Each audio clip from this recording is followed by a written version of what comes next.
ਅੱਜ ਦੀ ਪਾਵਨ ਵਿਚਾਰ ਪਾਵਨ ਅੰਕ 342 ਤੋਂ ਆਰੰਭ ਹੈ ਜੀ। ਫਤਿਹ ਪ੍ਰਵਾਨ ਕਰੋ। ਵਾਹਿਗੁਰੂ ਜੀ ਕਾ ਖਾਲਸਾ ਵਾਹਿਗੁਰੂ ਜੀ ਕੀ ਫਤਿਹ। ਯਈਏ ਤੱਕ ਆਪਾਂ ਕਰ ਲਿਆ ਸੀ। 35 ਨੰਬਰ ਜਿਹੜੀ ਹੈ ਪੌੜੀ ਆਰੰਭ ਹੈ। ਰਾਰਾ ਰਸ ਨਿਰਸ ਕਰ ਜਾਣਿਆ, ਹੋਏ ਨਿਰਸ ਸੋ ਰਸ ਪਹਿਚਾਨਿਆ। ਇਹ ਰਸ ਛਾਡੇ ਉਹ ਰਸ ਆਵਾ, ਉਹ ਰਸ ਪੀਆ ਇਹ ਰਸ ਨਾ ਭਾਵਾ। ਉਹ ਰਸ ਪੀਆ ਇਹ ਰਸ ਨਹੀਂ ਭਾਵਾ। ਆਖਣ ਲੱਗੇ ਰਾਰਾ, ਰਾਰੇ ਅੱਖਰ ਰਾਹੀਂ ਬਾਬਾ ਕਬੀਰ ਸਾਹਿਬ ਜੀ ਸਮਝਾਉਣ ਦਾ ਯਤਨ ਕਰ ਰਹੇ ਨੇ। ਰਸ ਇਹ ਮਾਇਆ ਦਾ ਰਸ, ਵਿਕਾਰਾਂ ਦਾ ਰਸ। ਕਹਿਣ ਲੱਗੇ ਨਿਰਸ, ਇਹਨੂੰ ਰਸ ਰਹਿਤ ਜਾਣਾ, ਇਹਨੂੰ ਸਵਾਦ ਰਹਿਤ ਜਾਣਨਾ। ਆਖਣ ਲੱਗੇ ਫਿੱਕਾ ਜਾਣਨਾ ਕਿ ਜਿਸ ਮਨੁੱਖ ਨੇ ਮਾਇਆ ਦੇ ਰਸ ਨੂੰ ਫਿੱਕਾ ਜਿਹਾ ਸਮਝ ਲਿਆ, ਨਿਰਸ ਸਮਝ ਲਿਆ ਕਿ ਇਹਦੇ 'ਚ ਕੋਈ ਰਸ ਨਹੀਂ, ਕੋਈ ਆਨੰਦ ਨਹੀਂ ਹੈ। ਹੋਏ ਨਿਰਸ ਸੋ ਰਸ ਪਹਿਚਾਨਿਆ। ਇਹਨੂੰ ਨਿਰਸ ਨਹੀਂ ਪੜ੍ਹਨਾ, ਖਿਆਲ ਕਰਨਾ।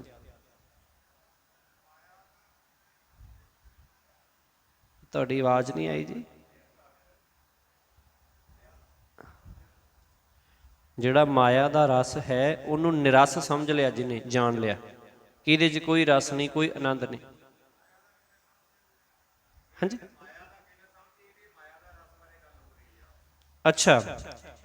ਜਦੋਂ ਗੱਲ ਹੁਣ ਅੱਗੇ ਵੇਖੋ, ਜਦੋਂ ਵੀ ਰੱਬ ਦੇ ਨਾਮ ਦੀ ਗੱਲ ਹੁੰਦੀ ਹੈ ਉਦੋਂ ਹਮੇਸ਼ਾ ਪੋਜ਼ਿਟਿਵ ਗੱਲ ਹੁੰਦੀ ਹੈ, ਅਤੇ ਜਦੋਂ ਮਾਇਆ ਦੀ ਗੱਲ ਹੁੰਦੀ ਹੈ ਉਦੋਂ ਨੈਗੇਟਿਵ ਤਰੀਕੇ ਨਾਲ ਆਉਂਦੀ ਹੈ। ਇੱਥੇ ਹੁਣ ਉਸ ਰਸ ਦੀ ਗੱਲ ਹੋ ਰਹੀ ਹੈ ਜਿਹਨੂੰ ਅੱਗੇ ਨਾਲ ਹੀ ਨੈਗੇਟਿਵ ਕੀਤਾ ਹੋਇਆ, ਦੂਜੇ ਪਾਸੇ ਸਮਝਿਆ ਹੋਇਆ। ਕਹਿੰਦਾ ਭਾਵ ਕਿ ਕੋਈ ਰਸ ਅਸੀਂ ਲੈ ਰਹੇ ਹਾਂ ਜਿਹਨੂੰ ਕੀ ਹੈ ਅਸੀਂ ਨਿਰਸ ਸਮਝਣਾ ਕਿ ਇਹਦੇ ਵਿੱਚ ਇਹ ਫਿੱਕਾ ਹੈ, ਉਹਨੂੰ ਜਾਣ ਲੈਣਾ, ਪਛਾਣ ਲੈਣਾ।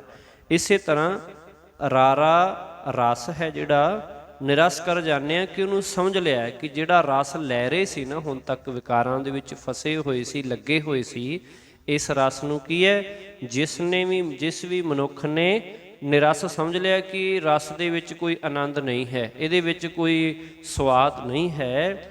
ਹੋਏ ਨਿਰਸ ਸੋ ਰਸ ਪਹਿਚਾਨਿਆ। ਕਹਿੰਦੇ ਫਿਰ ਹੁਣ ਇੱਥੇ ਵੀ ਨਾਲ ਕਹਿੰਦੇ ਉਸਨੇ ਇਹ ਮਾਇਕ ਚਸਕਿਆਂ ਤੋਂ ਬਚੇ ਰਹਿ ਕੇ ਉਸ ਆਤਮਿਕ ਆਨੰਦ ਨੂੰ ਮਾਣ ਲਿਆ ਹੈ। ਹੁਣ ਇੱਥੇ ਜਿਹੜਾ ਰਸ ਆ ਰਿਹਾ ਹੈ ਕਹਿੰਦੇ ਉਹ ਰਸ ਇੱਥੇ ਹੁਣ ਅੱਗੇ ਕੀ ਹੈ, ਮਾਲਕ ਦੇ ਨਾਮ ਰਸ ਲਈ ਵਰਤਿਆ ਗਿਆ ਹੈ। ਕਹਿਣ ਦਾ ਭਾਵ ਹੈ ਪਹਿਲੇ ਰਸ ਨੂੰ ਛੱਡਣਾ ਹੈ ਤੇ ਦੂਜੇ ਰਸ ਨੂੰ ਪ੍ਰਾਪਤ ਕਰਨਾ ਹੈ। ਹੁਣ ਗੱਲ ਇੱਥੇ ਹੀ ਹੈ ਕਿ ਜਿਵੇਂ ਕਈ ਮਨੁੱਖ ਅਜਿਹੇ ਹੁੰਦੇ ਹੈ ਜਿਹੜੇ ਨਸ਼ਿਆਂ ਦੇ ਰਸ ਵਿੱਚ ਗਲਤਾਨ ਹੁੰਦੇ, ਉਹਨਾਂ ਨੂੰ ਬੜਾ ਵਧੀਆ ਲੱਗਦਾ ਹੈ। ਉਹਨਾਂ ਨੂੰ ਸਮਝਾਇਆ ਹਮੇਸ਼ਾ ਇਹੀ ਜਾਂਦਾ ਹੈ ਕਿ ਰਹਿਣ ਦਿਓ, ਐਵੇਂ ਕੋਈ ਫਾਇਦਾ ਨਹੀਂ, ਪਰ ਉਹ ਕਹਿੰਦੇ ਕਿ ਨਹੀਂ ਸਾਨੂੰ ਇਹੀ ਸਵਾਦ ਲੱਗਦਾ। ਪਰ ਜਿਸ ਦਿਨ ਉਹ ਚੰਗੇ ਪਾਸੇ ਜੁੜ ਜਾਂਦੇ ਆ ਉਹ ਫਿਰ ਕਹਿੰਦੇ ਕਿ ਉਹ ਤਾਂ ਐਵੇਂ ਜ਼ਿੰਦਗੀ ਸੀ ਖਰਾਬ ਹੀ ਕਰ ਦਿੱਤੀ, ਐਵੇਂ ਸਾਡਾ ਜੀਵਨ ਜਿਹੜਾ ਹੈ ਉਹ ਵਿਅਰਥ ਹੀ ਗਿਆ, ਕਿਉਂਕਿ ਜੋ ਉਹ ਰਸ ਸੀ ਉਹ ਬੜਾ ਮਾੜਾ ਸੀ। ਪਰ ਉਦੋਂ ਉਹ ਚੰਗਾ ਲੱਗਦਾ ਸੀ ਜਦੋਂ ਉਹਦੇ ਵਿੱਚ ਫਸੇ ਹੋਏ ਸੀ, ਪਰ ਹੁਣ ਜਦੋਂ ਰੱਬ ਦੇ ਨਾਮ ਨਾਲ, ਮਾਲਕ ਨਾਲ ਜੁੜ ਗਏ ਹੈ, ਹੁਣ ਸਾਡੇ ਜੀਵਨ 'ਚ ਬੜੀ ਖੁਸ਼ੀ ਹੈ, ਬੜਾ ਆਨੰਦ ਹੈ, ਬੜਾ ਸੁੱਖ ਹੈ। ਇਸ ਕਰਕੇ ਹੁਣ ਪਹਿਲੇ ਰਸ ਨੂੰ ਛੱਡ ਕੇ ਦੂਜਾ ਰਸ ਭਾਵ ਮਾਲਕ ਦੇ ਨਾਮ ਰਸ, ਆਤਮਿਕ ਰਸ ਦੇ ਨਾਲ ਜਿਹਨੇ ਸਾਂਝ ਪਾ ਲਈ ਹੈ, ਜਿਹਨੇ ਪਹਿਚਾਣ ਲਿਆ। ਹੋਏ ਨਿਰਸ ਕਿ ਦੁਨਿਆਵੀ ਚਸਕਿਆਂ ਤੋਂ, ਰਸਾਂ ਤੋਂ, ਮਾਇਆ ਦੇ ਰਸ ਤੋਂ ਕੀ ਹੈ, ਨਿਰਸ ਹੋ ਕੇ, ਫਿੱਕਾ ਕਰਕੇ ਉਹਨੂੰ ਕੀ ਹੈ, ਸੋ ਰਸ ਪਹਿਚਾਨਿਆ। ਉਹਨੇ ਮਾਲਕ ਦਾ ਨਾਮ ਰੂਪ ਰਸ, ਆਤਮਿਕ ਆਨੰਦ ਮਾਣ ਲਿਆ ਹੈ। ਇਹ ਰਸ ਛਾਡੇ ਉਹ ਰਸ ਆਵਾ। ਹੁਣ ਆਖਣ ਲੱਗੇ ਜਿਸ ਨੇ ਇਹ ਦੁਨੀਆ ਵਾਲੇ ਚਸਕੇ ਰਸ ਛੱਡ ਦਿੱਤੇ ਨੇ, ਉਸ ਨੂੰ ਉਹ ਪ੍ਰਭੂ ਦੇ ਨਾਮ ਦਾ ਆਨੰਦ ਪ੍ਰਾਪਤ, ਆਤਮਿਕ ਰਸ ਪ੍ਰਾਪਤ ਹੋ ਗਿਆ ਹੈ। ਉਹ ਰਸ ਪੀਆ ਇਹ ਰਸ ਨਹੀਂ ਭਾਵਾ। ਕਹਿੰਦੇ ਕਿਉਂਕਿ ਜਿਸ ਨੇ ਨਾਮ ਰਸ ਪੀਤਾ ਹੈ ਉਸ ਨੂੰ ਇਹ ਮਾਇਆ ਵਾਲਾ ਸਵਾਦ ਕੀ ਹੈ, ਚੰਗਾ ਨਹੀਂ ਲੱਗਦਾ। ਕਹਿੰਦੇ ਉਹ ਰਸ ਪੀਆ, ਜਿਹਨੇ ਨਾਮ ਦਾ ਰਸ ਪੀ ਲਿਆ ਉਹਨੂੰ ਕੀ ਹੈ, ਇਹ ਰਸ ਇਹ ਭਾਵ ਦੁਨੀਆ ਵਾਲਾ, ਮਾਇਆ ਦੇ ਵਿਕਾਰਾਂ ਵਾਲਾ, ਮਾਇਆ ਵਾਲਾ ਰਸ ਕੀ ਹੈ? ਚਸਕਿਆਂ ਵਾਲਾ ਰਸ ਭਾਉਂਦਾ ਨਹੀਂ, ਚੰਗਾ ਨਹੀਂ ਲੱਗਦਾ ਹੈ। ਲੱਲਾ ਐਸੇ ਲਿਵ ਮਨ ਲਾਵੈ, ਅਨੰਤ ਨ ਜਾਏ ਪਰਮ ਪਦ ਪਾਵੈ। ਸਚ ਹੈ ਅਨੰਤ ਨ ਜਾਏ ਪਰਮ ਸਚ ਪਾਵੈ। ਅਰ ਜੋ ਤਹਾਂ ਪ੍ਰੇਮ ਲਿਵ ਲਾਵੈ, ਤੋ ਅਲਹ ਲਹਿ ਲਹਿ ਚਰਨ ਸਮਾਵੈ। ਆਖਣ ਲੱਗੇ ਲੱਲਾ ਐਸੇ ਲਿਵ ਮਨ ਲਾਵੈ ਕਿ ਜੇ ਕਿਸੇ ਮਨੁੱਖ ਦਾ ਮਨ ਅਜਿਹੀ ਇਕਾਗਰਤਾ ਦੇ ਨਾਲ, ਲਿਵ ਦੇ ਨਾਲ ਮਾਲਕ ਦੀ ਯਾਦ ਵਿੱਚ ਆਪਣੀ ਸੁਰਤੀ, ਆਪਣੀ ਬਿਰਤੀ ਜੋੜ ਲਏ, ਐਸੀ ਲਿਵ ਮੰਨ ਲਵੇ ਕਿ ਅਜਿਹੀ ਲਿਵ ਲਾ ਲਏ। ਕਿਹੋ ਜੀ? ਅਨੰਤ ਨਾ ਜਾਏ ਪਰਮ ਸੱਚ ਪਾਵੈ। ਕਹਿੰਦੇ ਭਾਵ ਕਿ ਉਹ ਕਿਸੇ ਹੋਰ ਪਾਸੇ ਵੱਲ ਭਟਕੇ ਹੀ ਨਾ, ਹੋਰ ਕਿਸੇ ਥਾਂ ਵੱਲ ਜਾਵੇ ਹੀ ਨਾ, ਤੇ ਉਸ ਨੂੰ ਸਭ ਤੋਂ ਉੱਚਾ ਅਤੇ ਸੱਚਾ ਸਦਾ ਸਥਿਰ ਰਹਿਣ ਵਾਲਾ ਮਾਲਕ ਫਿਰ ਮਿਲ ਪੈਂਦਾ ਜੇ ਅਜਿਹੀ ਇੱਕ ਚਿੱਤ ਹੋ ਕੇ ਮਾਲਕ ਦੇ ਚਰਨਾਂ ਦੇ ਵਿੱਚ ਮਨ ਦੀ ਸੁਰਤ ਜੋੜ ਲਵੇ। ਅਰ ਜੋ ਤਹਾਂ ਪ੍ਰੇਮ ਲਿਵ ਲਾਵੇ, ਆਖਣ ਲੱਗੇ ਅਰ ਤੋਂ ਭਾਵ ਅਤੇ, ਆਖਣ ਲੱਗੇ ਅਤੇ ਜੇ ਉਸ ਦੀ ਲਿਵ ਦੀ ਹਾਲਤ ਵਿੱਚ ਪ੍ਰੇਮ ਦੀ ਤਾਰ ਲਾ ਦੇਵੇ, ਜੇ ਪ੍ਰੇਮ ਦੀ ਤਾਰ ਲੱਗ ਜਾਏ ਉਹਦੀ ਲੱਗੀ ਹੋਈ ਲਿਵ ਦੇ ਅੰਦਰ, ਤਾਂ ਅਲਹ ਲਹਿ ਲਹਿ ਚਰਨ ਸਮਾਵੈ। ਕਹਿੰਦੇ ਉਹ ਉਸ ਅਲੱਭ ਪ੍ਰਭੂ ਨੂੰ, ਜਿਹੜਾ ਲੱਭਿਆ ਨਹੀਂ ਜਾ ਸਕਦਾ, ਉਸ ਨੂੰ ਕੀ ਹੈ? ਲਹਿ ਤੋਂ ਭਾਵ ਲੱਭ ਲੈਂਦਾ ਹੈ, ਪ੍ਰਾਪਤ ਕਰ ਲੈਂਦਾ ਹੈ। ਲਹਿ ਚਰਨ ਸਮਾਵੇ, ਤੇ ਲੱਭ ਕੇ ਸਦਾ ਲਈ ਉਸ ਦੇ ਚਰਨਾਂ ਦੇ ਵਿੱਚ ਫਿਰ ਟਿਕਿਆ ਰਹਿੰਦਾ ਹੈ, ਸਮਾਇਆ ਰਹਿੰਦਾ ਹੈ। ਵਾਵਾ ਬਾਰ ਬਾਰ ਬਿਸ਼ਨ ਸੰਹਾਰਾ, ਵਾਰ ਨਹੀਂ ਬਾਰ ਬਾਰ, ਵਾਵਾ ਬਾਰ ਬਾਰ ਬਿਸ਼ਨ ਸੰਹਾਰਾ। ਬਿਸ਼ਨ ਸੰਹਾਰ ਨ ਆਵੈ ਹਾਰ, ਬਲ ਬਲ ਜੇ ਬਿਸ਼ਨ ਤਨਾ ਜਸ ਗਾਵੈ। ਵਿਸ਼ਨ ਮਿਲੇ ਸਭ ਹੀ ਸਚ ਪਾਵੈ। ਹੁਣ ਇੱਥੇ ਬਾਬਾ ਕਬੀਰ ਸਾਹਿਬ ਜੀ ਵਾਵੇ ਅੱਖਰ ਨੇ, ਵਾਵਾ ਬਾਰ ਬਾਰ ਬਿਸ਼ਨ ਸੰਹਾਰ, ਇਹਦਾ ਉਚਾਰਨ ਬਾਰ ਬਾਰ ਹੈ, ਬੱਬਾ ਸ਼ਬਦ ਹੈ, ਕਿਉਂਕਿ ਕਈ ਵਾਰ ਖੇਤਰ ਦੇ ਹਿਸਾਬ ਦੇ ਨਾਲ, ਇਲਾਕੇ ਦੇ ਹਿਸਾਬ ਦੇ ਨਾਲ ਬਹੁਤ ਥਾਵਾਂ 'ਤੇ ਵਾਵਾ ਬੱਬੇ ਵਾਂਗ ਬੋਲਿਆ ਜਾਂਦਾ ਹੈ, ਅਤੇ ਬੱਬੇ ਦਾ ਉਲਟਾ ਉਹਨੂੰ ਵਾਵੇ ਵਾਂਗ ਬੋਲਿਆ ਜਾਂਦਾ ਹੈ। ਹਾਂਜੀ, ਵਾਵਾ ਬਾਰ ਬਾਰ, ਹਾਂਜੀ ਹਾਂਜੀ, ਵਾਵਾ ਹੋਣਾ ਤੇ ਮਤਲਬ ਕਿ ਇਹਦੇ ਨਾਲ ਆਉਣਾ ਸੀ, ਪਰ ਹੁਣ ਵਾਵਾ ਹੈ ਕਿਉਂਕਿ ਆਪਾਂ ਪਿੱਛੇ ਵੀ ਉਸੇ ਤਰ੍ਹਾਂ ਜਿਹੜਾ ਹੈ ਉਚਾਰਨ ਕਰਦੇ ਆ ਰਹੇ ਹਾਂ। ਕੰਨਾ ਨਹੀਂ ਲੱਗਿਆ ਤੇ ਇਸ ਕਰਕੇ ਹੁਣ ਆਪਾਂ ਕੰਨਾਂ ਤੇ ਇੱਥੇ ਵਾਵੇ ਨਾਲ ਉਚਾਰਨ ਕਰ ਨਹੀਂ ਸਕਦੇ। ਵਾਵਾ ਆਖਣ ਲੱਗੇ ਬਾਰ ਬਾਰ ਬਿਸ਼ਨ ਸੰਹਾਰ, ਸੰਹਾਰ ਤੋਂ ਭਾਵ ਸੰਭਾਲ। ਕਹਿਣ ਲੱਗੇ ਹੈ ਭਾਈ ਸਦਾ ਪ੍ਰਭੂ ਨੂੰ ਹਿਰਦੇ ਵਿੱਚ ਚੇਤੇ ਰੱਖ, ਬਾਰ ਬਾਰ ਮੁੜ ਮੁੜ ਭੁਲਾ ਨਾ ਚੇਤੇ ਕਰ, ਸਦਾ ਹੀ ਹਰ ਵੇਲੇ ਬਿਸ਼ਨ ਸੰਹਾਰ ਨਾ ਆਵੈ ਹਾਰ। ਆਖਣ ਲੱਗੇ ਜੀਵ ਮਨੁੱਖਾ ਜਨਮ ਦੀ ਬਾਜੀ ਹਾਰ ਕੇ ਨਹੀਂ ਜਾਂਦਾ, ਫਿਰ ਹਾਰ ਨਹੀਂ ਮਿਲਦੀ, ਫਿਰ ਇਹ ਬਾਜੀ ਜਿੱਤ ਜਾਂਦਾ ਹੈ। ਮਨੁੱਖਾ ਜਨਮ ਵਾਲੀ ਬਾਜੀ ਹਾਰਦਾ ਨਹੀਂ ਹੈ। ਬਲ ਬਲ ਜੇ ਬਿਸ਼ਨ ਤਨਾ ਜਸ ਗਾਵੇ, ਹੁਣ ਇੱਥੇ ਬਿਸ਼ਨ ਤਨਾ ਹੈ, ਵਿਸ਼ਨੂੰ ਦਾ ਤਨ ਭਾਵ ਵਿਸ਼ਨੂੰ ਦਾ ਪੁੱਤਰ, ਭਾਵ ਮਾਲਕ ਦਾ ਭਗਤ। ਤੇ ਬਿਸ਼ਨ ਦਾ ਅਰਥ ਜਿਹੜਾ ਹੈ ਉਹ ਪਰਮਾਤਮਾ ਪ੍ਰਭੂ ਹੈ, ਇਸੇ ਕਰਕੇ ਹੈ ਬਿਸ਼ਨ ਤਨਾ ਭਾਵ ਮਾਲਕ ਦਾ ਹੀ ਤਨ, ਮਾਲਕ ਦਾ ਹੀ ਜਿਹੜਾ ਹੈ ਅੰਸ਼, ਮਾਲਕ ਦਾ ਹੀ ਪੁੱਤਰ, ਮਾਲਕ ਦਾ ਹੀ ਸੇਵਕ। ਕਹਿਣ ਲੱਗੇ ਬਲ ਬਲ ਜੇ ਬਿਸ਼ਨ ਤਨਾ ਜਸ ਗਾਵੇ, ਕਹਿੰਦੇ ਮੈਂ ਉਸ ਭਗਤ ਜਨ ਤੋਂ ਸਦਕੇ ਹਾਂ ਜੋ ਮਾਲਕ ਦੇ ਗੁਣ ਗਾਉਂਦਾ ਹੈ। ਵਿਸ਼ਨ ਮਿਲੇ ਸਭ ਹੀ ਸੱਚ ਪਾਵੈ, ਆਖਣ ਲੱਗੇ ਪ੍ਰਭੂ ਨੂੰ ਮਿਲ ਕੇ ਉਹ ਹਰ ਥਾਂ ਸਦਾ ਥਿਰ ਰਹਿਣ ਵਾਲੇ ਮਾਲਕ ਨੂੰ ਹੀ ਦੇਖਦਾ ਹੈ, ਵੇਖਦਾ ਹੈ, ਜਿਹੜਾ ਹੈ ਉਸ ਨੂੰ ਹੀ ਜਾਣਦਾ ਹੈ। ਵਿਸ਼ਨ ਅਤੇ ਵਿਸ਼ਨ, ਇਹਦਾ ਅਰਥ ਵਿਸ਼ਨੂੰ ਰੂਪ ਦੇ ਵਿੱਚ ਅਸਲ ਵਿੱਚ ਮਾਲਕ ਪਰਮਾਤਮਾ ਹੀ ਹੈ। ਬਾਬਾ ਕਬੀਰ ਸਾਹਿਬ ਜੀ ਇੱਥੇ ਫਿਰ ਦ੍ਰਿਸ਼ਟਾਂਤ ਲੈ ਕੇ ਉਹ ਸਮਝਾਉਣਾ ਕਰ ਰਹੇ ਨੇ। ਵਾਵਾ ਵਾਹੀ ਜਾਨੀਐ ਵਾ ਜਾਣੇ ਇਹ ਹੋਏ,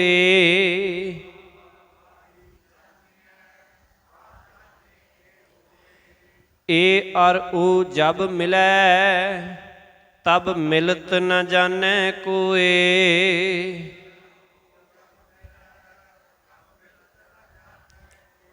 ਹੁਣ ਇੱਥੇ ਵੇਖੋ, ਪਿੱਛੇ ਵਾਵੇ ਨੂੰ ਕਰਨਾ ਨਹੀਂ ਸੀ, ਇੱਥੇ ਹੁਣ ਪਿੱਛੇ ਹੈ ਵਾਵਾ, ਇੱਥੇ ਹੈ ਵਾਵਾ। ਦੋਵਾਂ ਉਚਾਰਨਾਂ ਦੇ ਵਿੱਚ ਫਰਕ ਹੋ ਗਿਆ, ਕੰਨੇ ਦੇ ਨਾਲ ਫਰਕ ਪੈ ਗਿਆ। ਹੁਣ ਕਹਿ ਰਹੇ ਨੇ ਅਰਥ ਇੱਕੋ ਹੀ ਹੈ। ਹੁਣ ਕਹਿਣ ਲੱਗੇ ਵਾਵਾ ਵਾਹੀ, ਵਾਹੀ ਭਾਵ ਉਸ ਪ੍ਰਭੂ ਨੂੰ ਉਹੀ। ਕਹਿਣ ਲੱਗੇ ਜਾਨੀਏ, ਸਮਝੀਏ, ਜਾਣ ਪਛਾਣ ਪਾਈਏ, ਉਹਦੇ ਨਾਲ ਜਿਹੜਾ ਹੈ ਜੁੜੀਏ। ਇਹ ਭਾਈ ਉਸ ਪ੍ਰਭੂ ਨਾਲ ਹੀ ਜਾਣ ਪਛਾਣ ਕਰਨੀ ਚਾਹੀਦੀ ਹੈ। ਵਾ ਜਾਣੇ ਇਹ ਹੋਏ, ਕਹਿੰਦੇ ਉਸ ਮਾਲਕ ਨਾਲ ਸਾਂਝ ਪਾਇਆ ਇਹ ਜੀਵ ਮਾਲਕ ਦਾ ਹੀ ਰੂਪ ਹੋ ਜਾਂਦਾ ਹੈ। ਵਾ ਜਾਣੇ ਇਹ ਹੋਏ, ਕਹਿੰਦੇ ਜਦੋਂ ਉਹਨੂੰ ਜਾਣ ਲੈਂਦਾ ਹੈ ਇਹ ਵੀ ਉਹਦਾ ਹੀ ਹੋ ਜਾਂਦਾ ਹੈ, ਇਹ ਵੀ ਉਹਦਾ ਹੀ ਰੂਪ ਹੋ ਜਾਂਦਾ ਹੈ। ਇਹ ਅਰ ਉਹ ਜਬ ਮਿਲੈ ਤਬ ਮਿਲਤ ਨ ਜਾਣੈ ਕੋਏ। ਕਹਿਣ ਲੱਗੇ ਜਦੋਂ ਇਹ ਜੀਵ ਅਤੇ ਉਹ ਪ੍ਰਭੂ ਇੱਕ ਰੂਪ ਹੋ ਜਾਂਦੇ ਨੇ ਤਾਂ ਇਹਨਾਂ ਮਿਲਿਆਂ ਨੂੰ ਹੋਰ ਕੋਈ ਹੋਰ ਸਮਝ ਨਹੀਂ ਸਕਦਾ। ਮਿਲਤ ਨਾ ਜਾਣੈ ਕੋਈ, ਕਹਿੰਦੇ ਜਦੋਂ ਮਿਲ ਜਾਂਦੇ ਆ ਨਾ ਇਹਨਾਂ ਦੇ ਮਿਲਾਪ ਨੂੰ ਹੋਰ ਕੋਈ ਸਮਝ ਨਹੀਂ ਸਕਦਾ। ਭਾਵ ਫਿਰ ਕੋਈ ਹੋਰ ਇਹਨਾਂ ਮਿਲਿਆਂ ਵਿੱਚ ਵਿੱਥ ਲੱਭ ਨਹੀਂ ਸਕਦਾ, ਇਹਨਾਂ ਨੂੰ ਵੱਖਰਿਆਂ ਕਰ ਨਹੀਂ ਸਕਦਾ। ਜਦੋਂ ਮਾਲਕ ਦੇ ਨਾਲ ਜੀਵ ਇੱਕਮਿਕ ਹੋ ਜਾਂਦਾ ਹੈ, ਜਦੋਂ ਮਿਲਤ ਹੋ ਜਾਂਦਾ ਹੈ। ਸੱਸਾ ਸੋ ਨੀਕਾ ਕਰ ਸੁਧੋ, ਘਟ ਪਰਚਾ ਕੀ ਬਾਤ ਨਿਰੁੱਧ ਹੋ। ਘਟ ਪਰਚੈ ਜੋ ਉਪਜੈ ਭਾਉ, ਪੂਰ ਰਹਿਆ ਤਾਂ ਤ੍ਰਿਭਵਨ ਰਾਉ। ਸੱਸਾ ਸੋ ਨੀਕਾ ਕਰ ਸੋਧੋ। ਹੁਣ ਇੱਥੇ ਜਿਹੜਾ ਹੈ ਵਾਵੇ ਤੋਂ ਬਾਅਦ ਸੱਸਾ ਅੱਖਰ ਆ ਰਿਹਾ ਹੈ। ਕਹਿਣ ਦਾ ਭਾਵ ਕਿ ਉਸ ਸਮੇਂ ਜਿਸ ਤਰ੍ਹਾਂ ਵੀ ਸ਼ਬਦ ਉਚਾਰਨ ਕੀਤੇ ਜਾ ਰਹੇ ਬਾਬਾ ਕਬੀਰ ਸਾਹਿਬ ਜੀ ਦੇ ਸਮੇਂ, ਉਸੇ ਤਰ੍ਹਾਂ ਹੀ ਇਹਨਾਂ ਦਾ ਉਚਾਰਨ ਅਤੇ ਉਸੇ ਤਰ੍ਹਾਂ ਹੀ ਜਿਹੜੀ ਹੈ ਕਿਤੇ ਕਿਤੇ ਜਾਂ ਇੰਜ ਕਹਿ ਲਈਏ ਕਿ ਇਹਨਾਂ ਦੀ ਜੋ ਲਿਖਤ ਹੈ ਉਹ ਉਵੇਂ ਹੀ ਚੱਲਦੀ ਆ ਰਹੀ ਹੈ। ਹੁਣ ਸੱਸਾ ਪਹਿਲਾਂ ਨਹੀਂ ਆਇਆ, ਇਸ ਕਰਕੇ ਹੁਣ ਇੱਥੇ ਸੱਸਾ ਆ ਰਿਹਾ।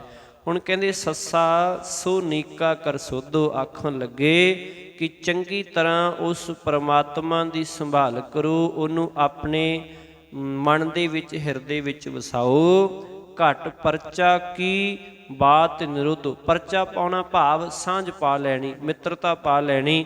ਆਖਣ ਲੱਗੇ ਆਪਣੇ ਮਨ ਨੂੰ ਉਹਨਾਂ ਬਚਨਾਂ ਵਿੱਚ ਲਿਆ ਕੇ ਜੋੜੋ, ਨਿਰੋਧੋ ਭਾਵ ਟਿਕਾਓ, ਕਿ ਜਿਨ੍ਹਾਂ ਕਰਕੇ ਇਹ ਮਨ ਪ੍ਰਮਾਤਮਾ ਵਿੱਚ ਪਰਚ ਜਾਏ, ਮਾਲਕ ਦੇ ਨਾਲ ਸਾਂਝ ਪਾ ਲਏ, ਮਾਲਕ ਦੇ ਨਾਲ ਜੁੜ ਜਾਏ। ਘਟ ਪਰਚਾ ਕੀ ਬਾਤ, ਕਹਿੰਦੇ ਉਹ ਬਾਤ ਪਾਓ, ਉਹ ਗੱਲਾਂ ਕਰੋ ਜਿਹਦੇ ਨਾਲ ਇਹ ਮਾਲਕ ਦੇ ਵਿੱਚ ਟਿਕ ਜਾਏ, ਪਰਚ ਜਾਏ। ਘਟ ਪਰਚੈ ਜੋ ਉਪਜੈ ਭਾਉ, ਕਹਿੰਦੇ ਘਟ ਭਾਵ ਹਿਰਦਾ ਮਨ, ਕਿ ਪ੍ਰਭੂ ਵਿੱਚ ਮਨ ਪਰਚਿਆਂ ਜਦੋਂ ਅੰਦਰ ਫਿਰ ਭਾਉ ਉਪਜ ਪੈਂਦਾ ਹੈ, ਪ੍ਰੇਮ ਉਪਜ ਪੈਂਦਾ ਹੈ। ਪੂਰ ਰਹਿਆ ਤਹ ਤ੍ਰਿਭਵਨ ਰਾਉ, ਆਖਣ ਲੱਗੇ ਤਾਂ ਉਸ ਅਵਸਥਾ ਵਿੱਚ ਇਹ ਤ੍ਰਿਭਵਨ ਰਾਉ ਭਾਵ ਤਿੰਨਾਂ ਭਵਨਾਂ ਦਾ ਮਾਲਕ ਪਰਮਾਤਮਾ ਫਿਰ ਕੀ ਹੈ, ਪੂਰ ਰਹਿਆ, ਹਰ ਥਾਂ ਤੇ ਫਿਰ ਵਿਆਪਕ ਇਹ ਨਜ਼ਰ ਆਉਂਦਾ ਹੈ, ਦਿਸਦਾ ਹੈ। ਜਿਹੜਾ ਹੈ ਉਹ ਕਹਿਣ ਦਾ ਭਾਵ ਕਿ ਉਹ ਦਿਸ ਪੈਂਦਾ ਹੈ। ਖੱਖਾ ਖੋਜ ਪਰੈ ਜੋ ਕੋਈ, ਜੋ ਖੋਜੈ ਸੋ ਬਹੁਰ ਨ ਹੋਈ। ਖੋਜ ਬੂਝ ਜੋ ਕਰੈ ਵਿਚਾਰਾ। ਤਉ ਭਵਜਲ ਤਰਤ ਨ ਲਾਵੈ ਬਾਰਾ।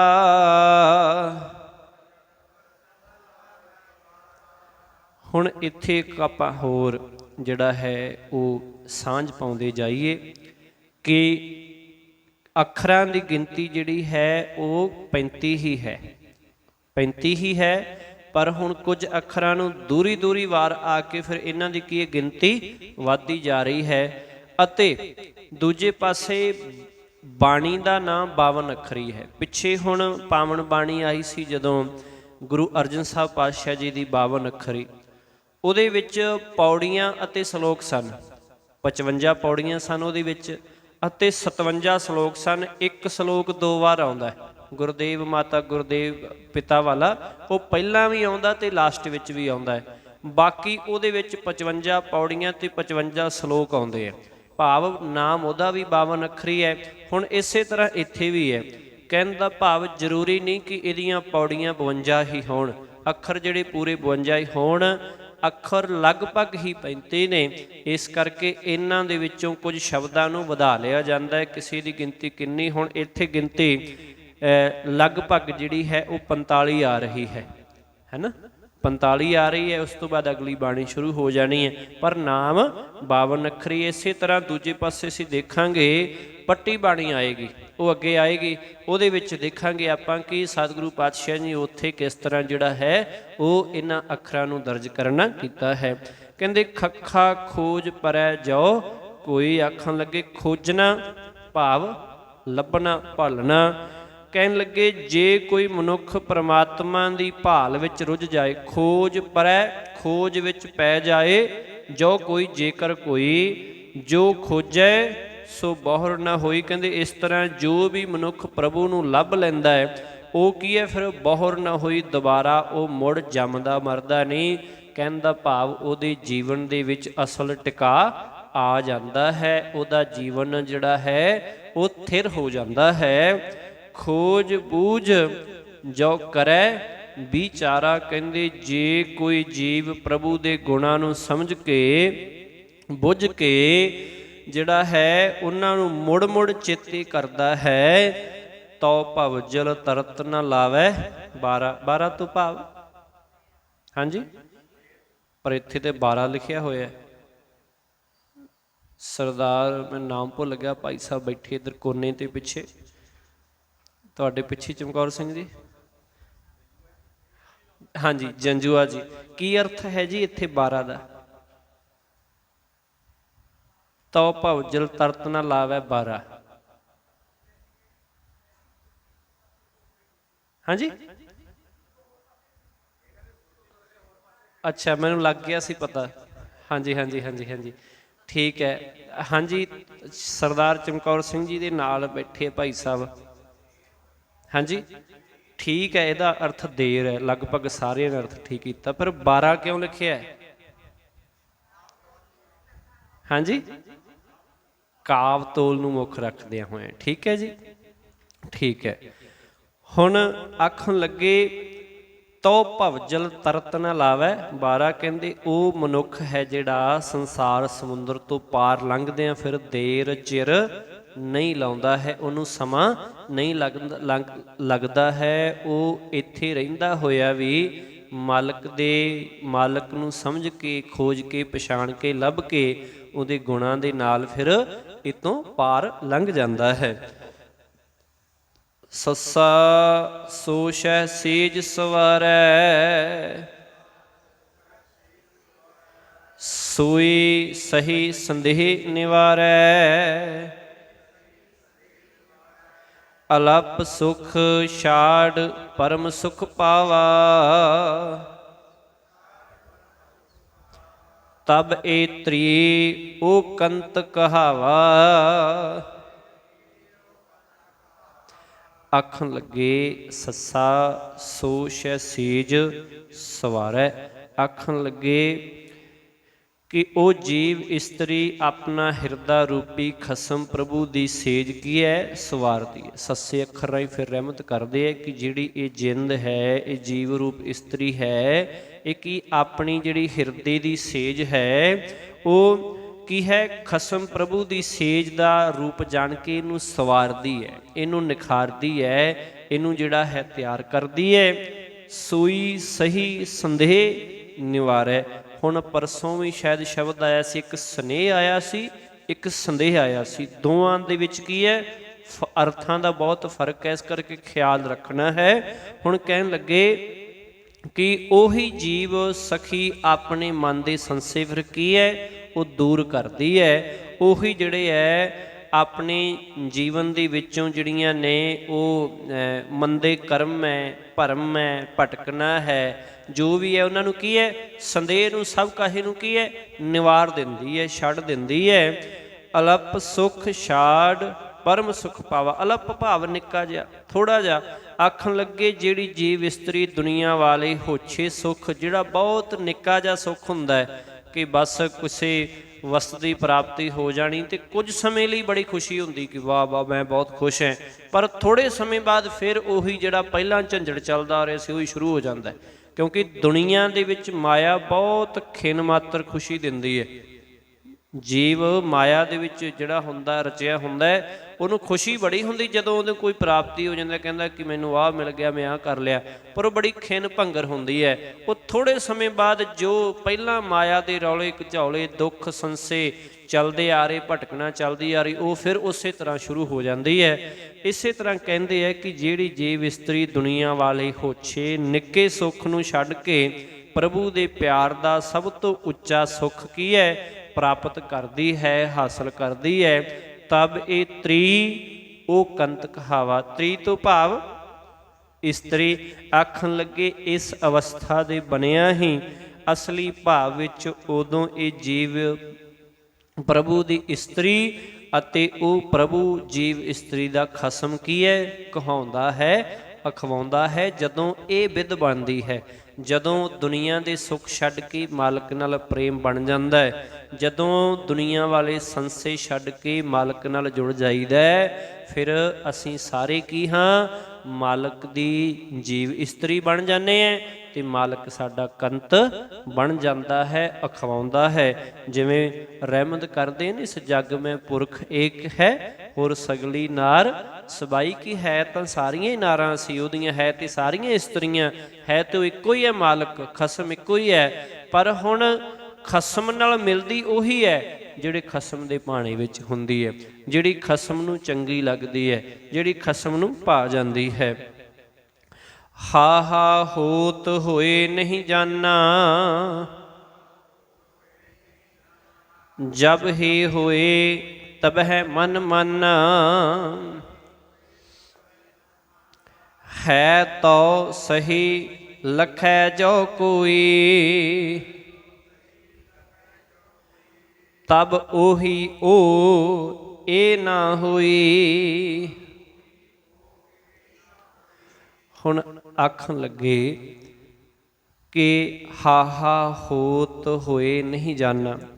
ਆਖਣ ਲੱਗੇ ਜੀਵ ਨੇ ਮਨੁੱਖਾ ਜਨਮ ਹਾਸਲ ਕਰਕੇ ਪ੍ਰਾਪਤ ਕਰਕੇ ਉਸ ਪ੍ਰਭੂ ਨੂੰ ਨਹੀਂ ਪਛਾਣਿਆ ਜੋ ਸੱਚਮੁੱਚ ਦੀ ਹਸਤੀ ਵਾਲਾ ਹੈ, ਜੋ ਹੋਤ ਹੈ ਭਾਵ ਜੋ ਸਦਾ ਹੀ ਹੋਣ ਵਾਲਾ ਹੈ, ਸਦਾ ਟਿਕਣ ਵਾਲਾ ਹੈ। ਕਹਿੰਦੇ ਉਹਨੂੰ ਜਾਣਿਆ ਹੀ ਨਹੀਂ ਕਿ ਹੋਏ ਭਾਵ ਹੋ ਕੇ, ਇਹਨੇ ਇਹ ਜਨਮ ਲੈ ਕੇ ਇਹ ਦੇਹੀ ਲੈ ਕੇ ਸਮਾਂ ਲੈ ਕੇ ਨਹੀਂ ਜਾਣਾ, ਉਹਨੂੰ ਜਾਣਿਆ ਹੀ ਨਹੀਂ, ਉਹਨੂੰ ਸਮਝਿਆ ਹੀ ਨਹੀਂ। ਜਬ ਹੀ ਹੋਏ ਤਬਹਿ ਮਨ ਮਾਨਾ। ਕਹਿੰਦੇ ਜਦੋਂ ਜੀਵ ਨੂੰ ਪ੍ਰਭੂ ਦੀ ਹਸਤੀ ਦਾ ਫਿਰ ਨਿਸ਼ਚਾ ਹੋ ਜਾਂਦਾ ਹੈ, ਜਦੋਂ ਪਤਾ ਲੱਗ ਜਾਂਦਾ ਹੈ, ਜਦੋਂ ਥੋੜ੍ਹੀ ਪਛਾਣ ਆ ਜਾਂਦੀ ਹੈ, ਤਬਹਿ ਮਨ ਮਾਨਾ ਕਹਿਣ ਲੱਗੇ ਉਦੋਂ ਹੀ ਇਸ ਦਾ ਮਨ ਪ੍ਰਭੂ ਵਿੱਚ ਫਿਰ ਪਤੀਜ ਜਾਂਦਾ ਹੈ, ਮੰਨ ਜਾਂਦਾ ਹੈ, ਲੱਗ ਜਾਂਦਾ ਹੈ ਤੋ ਸਹੀ ਲਖੈ ਜੋ ਕੋਈ। ਆਖਣ ਲੱਗੇ ਹੈ ਤੋ ਸਹੀ, ਕਹਿੰਦੇ ਹੈ ਤਾਂ ਸਹੀ ਸੱਚਮੁੱਚ ਹੈ।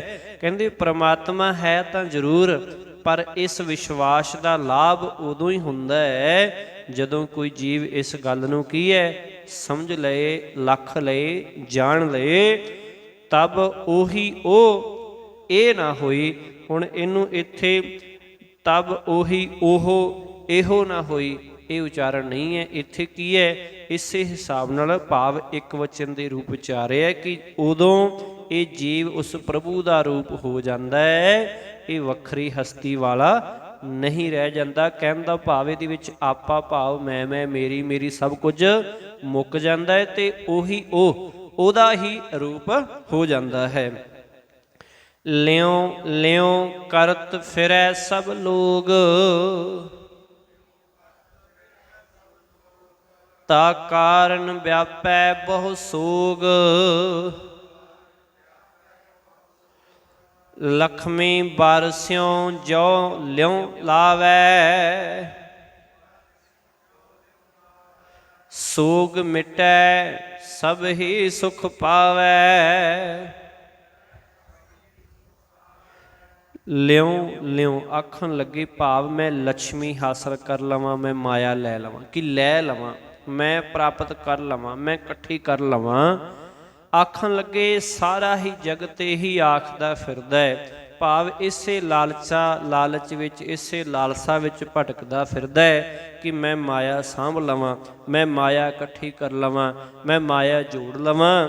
ਤਾ ਕਾਰਨ ਵਿਆਪੈ ਬਹੁ ਸੋਗ, ਕਹਿੰਦੇ ਇਸ ਮਾਇਆ ਦੀ ਖਾਤਰ, ਇਸੇ ਕਾਰਨ ਕਰਕੇ ਹੀ ਜੀਵ ਨੂੰ ਫਿਰ ਬੜਾ ਫਿਕਰ ਆ ਕੇ ਮਿਲਦਾ ਹੈ, ਬੜਾ ਫਿਕਰ ਵਾਪਰਦਾ ਹੈ, ਬੜੀ ਸੋਗ ਦੇ ਵਿੱਚ ਜਿਹੜਾ ਇਹ ਚਲਾ ਜਾਂਦਾ ਹੈ, ਬੜੇ ਗਮ ਦੇ ਵਿੱਚ ਪੈ ਜਾਂਦਾ ਕਿ ਕਿਵੇਂ ਇਕੱਠੀ ਕਰਾਂ, ਕਿਵੇਂ ਜੋੜਾਂ। ਲਖਮੀ ਬਰ ਸਿਉ ਜੋ ਲਿਉ ਲਾਵੈ, ਆਖਣ ਲਈ ਲਖਮੀ ਬਰ ਵਰ, ਵਾਵੇ ਨੂੰ ਜੇ ਬੱਬੇ ਨੂੰ ਜੇ ਵਾਵਾ ਕਰ ਲਵਾਂਗੇ ਤਾਂ ਸੌਖਾ ਸਮਝ ਆ ਜਾਏਗਾ। ਲਖਮੀ ਬਰ ਲక్ష్ਮੀ ਦਾ ਵਰ, ਭਾਵ ਮਾਇਆ ਦਾ ਪਤੀ ਪਰਮਾਤਮਾ। ਆਖਣ ਲੱਗੇ ਪਰ ਜਦੋਂ ਜੀਵ ਮਾਇਆ ਦੇ ਪਤੀ ਪਰਮਾਤਮਾ ਨਾਲ ਫਿਰ ਆਪਣੀ ਲਿਵ ਲਾ ਲੈਂਦਾ ਹੈ, ਆਪਣੀ ਸੁਰਤੀ ਜੋੜਦਾ ਹੈ, ਆਪਣਾ ਚਿੱਤ ਜੋੜਦਾ ਹੈ, ਸੋਗ ਮਿਟੈ ਸਭ ਹੀ ਸੁਖ ਪਾਵੈ। ਕਹਿੰਦੇ ਉਦੋਂ ਇਸ ਦਾ ਫਿਕਰ ਫਿਰ ਸੋਗ ਚਿੰਤਾ ਮੁੱਕ ਜਾਂਦੀ ਹੈ ਤੇ ਇਹ ਸਾਰੇ ਹੀ ਸੁੱਖ ਹਾਸਲ ਕਰ ਲੈਂਦਾ ਹੈ। ਉਦੋਂ ਫਿਰ ਇਹਦਾ ਫਿਕਰ ਝੋਰਾ ਮੁੱਕ ਜਾਂਦਾ ਹੈ, ਜਦੋਂ ਇਹ ਲక్ష్ਮੀ ਬਰ ਮਾਇਆ ਦੇ ਪਤੀ ਨਾਲ, ਮਾਲਕ ਨਾਲ, ਪ੍ਰਮਾਤਮਾ ਨਾਲ ਸਾਂਝ ਪਾ ਲੈਂਦਾ ਹੈ। ਖੱਖਾ ਖਿਰਤ ਖਪਤ ਗਏ ਕੀਤੇ, ਖਿਰਤ ਖਪਤ ਅਜਹੂ ਨਹ ਚੇਤੇ। ਅਬ ਜਗ ਜਾਨ ਜੋ ਮਨਾ ਰਹੈ, ਜਹ ਕਾ ਬਿਛੁਰਾ ਤਹ ਸਥਿਰ ਲਹੈ। ਆਖਣ ਲੱਗੇ ਖੱਖਾ ਖਿਰਤ ਖਪਤ ਗਏ ਕੀਤੇ, ਕਹਿੰਦੇ ਮਰਦਿਆਂ ਮਰਦਿਆਂ ਭਾਵ ਮਰਦਿਆਂ ਖਪਦਿਆਂ ਜੀਵ ਦੇ ਕਈ ਜਨਮ ਲੰਘ ਗਏ। ਖਪਤ ਗਏ ਕੀਤੇ, ਬੜਾ ਹੀ ਸਮਾਂ ਬਤੀਤ ਹੋ ਗਿਆ, ਬੜਾ ਹੀ ਸਮਾਂ ਲੰਘ ਗਿਆ। ਖਿਰਤ ਖਪਤ ਅਜਹੂ ਨਹ ਚੇਤੇ, ਆਖਣ ਲੱਗੇ ਪਰ ਇਸ ਗੇੜ ਵਿੱਚ ਪਿਆ ਅਜੇ ਤੱਕ ਇਹ ਪ੍ਰਭੂ ਨੂੰ ਯਾਦ ਹੀ ਨਹੀਂ ਕਰਦਾ, ਚੇਤੇ ਨਹੀਂ ਕਰਦਾ ਕਿ ਜਨਮ ਮਰਨ ਦੇ ਵਿੱਚ, ਵਿਕਾਰਾਂ ਦੇ ਵਿੱਚ ਪਿਆ, ਮਾਇਆ ਦੇ ਵਿੱਚ ਪਿਆ, ਅਜੇ ਵੀ ਇਹ ਚੇਤੇ ਨਹੀਂ ਕਰਦਾ, ਯਾਦ ਨਹੀਂ ਕਰਦਾ। ਅਬ ਜਗ ਜਾਨ ਜੋ ਮਨਾ ਰਹਿ, ਕਹਿਣ ਲੱਗੇ ਹੁਣ ਐਸ ਜਨਮ ਵਿੱਚ ਹੀ ਜੀ ਜਗਤ ਦੀ ਅਸਲੀਅਤ ਨੂੰ ਸਮਝ ਕੇ ਇਸ ਦਾ ਮਨ ਪ੍ਰਭੂ ਵਿੱਚ ਟਿਕ ਜਾਏ, ਰਹਿ ਜਾਏ, ਲੱਗ ਜਾਏ, ਜੁੜ ਜਾਏ। ਜਹ ਕਾ ਬਿਛੁਰਾ ਤਹ ਥਿਰ ਰਹੇ, ਆਖਣ ਲੱਗੀ ਤਾਂ ਜਿਸ ਪ੍ਰਭੂ ਤੋਂ ਇਹ ਵਿਛੜਿਆ ਹੋਇਆ ਹੈ, ਜਿੱਥੋਂ ਇਹ ਜਿਹੜਾ ਹੈ ਦੂਰ ਹੋਇਆ ਹੈ, ਵਿਛੜਿਆ ਹੋਇਆ ਹੈ, ਉਸ ਵਿੱਚ ਫਿਰ ਇਸ ਨੂੰ ਟਿਕਾਣਾ ਮਿਲ ਸਕਦਾ ਹੈ, ਉਹਦੇ ਵਿੱਚ ਫਿਰ ਇਹ ਜੁੜ ਸਕਦਾ ਹੈ, ਲੀਨ ਹੋ ਸਕਦਾ ਹੈ। 52 ਅੱਖਰ ਜੋਰੇ ਆਨ,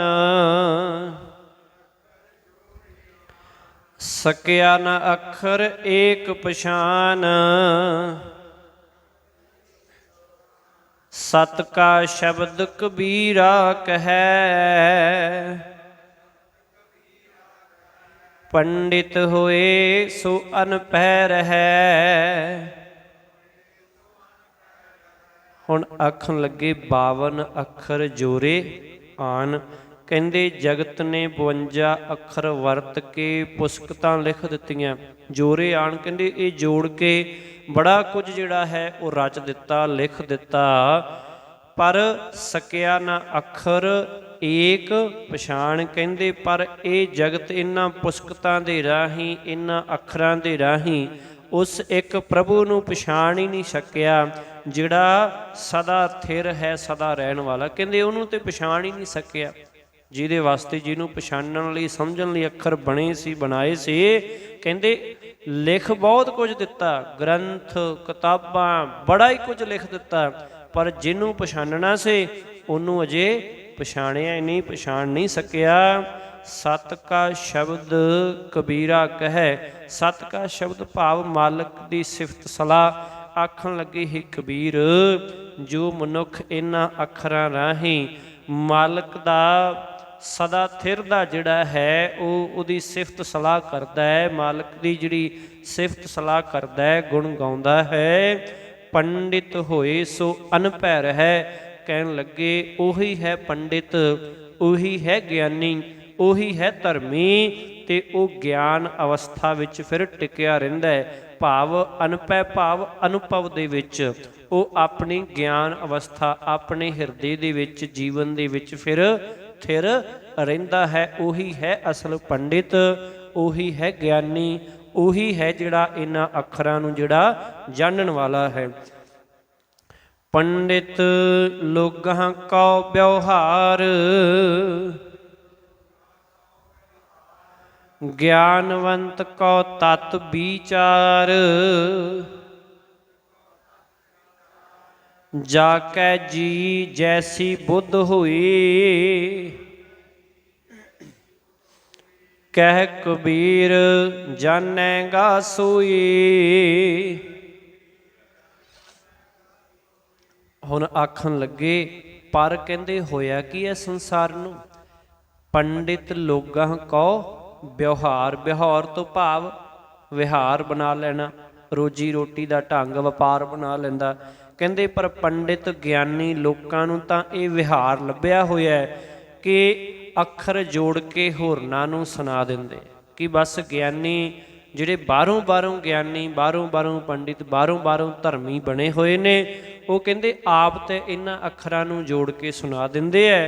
ਪਰ ਗਿਆਨਵੰਤ ਕੋ ਤਤ ਵਿਚਾਰ, ਗਿਆਨਵਾਨ ਲੋਕਾਂ ਲਈ ਇਹ ਅੱਖਰ ਤਤ ਵਿਚਾਰਨ ਦਾ ਵਸੀਲਾ ਨੇ, ਮਾਲਕ ਦੀ ਅਸਲੀਅਤ ਨੂੰ, ਉਹਦੇ ਗੁਣਾਂ ਨੂੰ, ਉਹਦੀ ਹਸਤੀ ਨੂੰ ਜਾਣਨ ਦਾ ਵਸੀਲਾ ਨੇ। ਜਾ ਕੇ ਜੀ ਜੈਸੀ ਬੁੱਧ ਹੋਏ। ਕਹਿੰਦੇ ਜਿਸ ਜੀਵ ਦੇ ਅੰਦਰ ਜਿਹੋ ਜਿਹੀ ਬੁੱਧੀ, ਜਿਹੋ ਜਿਹੀ ਅਕਲ ਹੁੰਦੀ ਹੈ, ਕਹਿ ਕਬੀਰ ਜਾਣੇਗਾ ਸੋਈ। ਕਹਿੰਦੇ ਕਬੀਰ ਆਖਦਾ ਉਹ ਇਹਨਾਂ ਅੱਖਰਾਂ ਦੀ ਰਾਹੀਂ ਵੀ ਉਹੀ ਕੁਝ ਸਮਝੇਗਾ। ਭਾਵ ਪੁਸਤਕਾਂ ਲਿਖ ਕੇ, ਪੜ੍ਹ ਕੇ ਆਤਮਿਕ ਜੀਵਨ ਦਾ ਜਾਣਨ ਵਾਲਾ ਹੋ ਜਾਣਾ ਜ਼ਰੂਰੀ ਨਹੀਂ ਹੈ, ਕਿਉਂਕਿ ਹੁੰਦਾ ਹੈ ਨਾ ਜਿਹਦੀ ਜਿਹੋ ਜਿਹੀ ਬੁੱਧੀ ਹੁੰਦੀ ਹੈ ਉਹ ਉਹੋ ਜਿਹਾ ਹੀ ਸੋਚਦਾ ਹੈ। ਅੱਖਰ ਤੇ ਉਹੀ ਰਹਿੰਦੇ ਹੈ।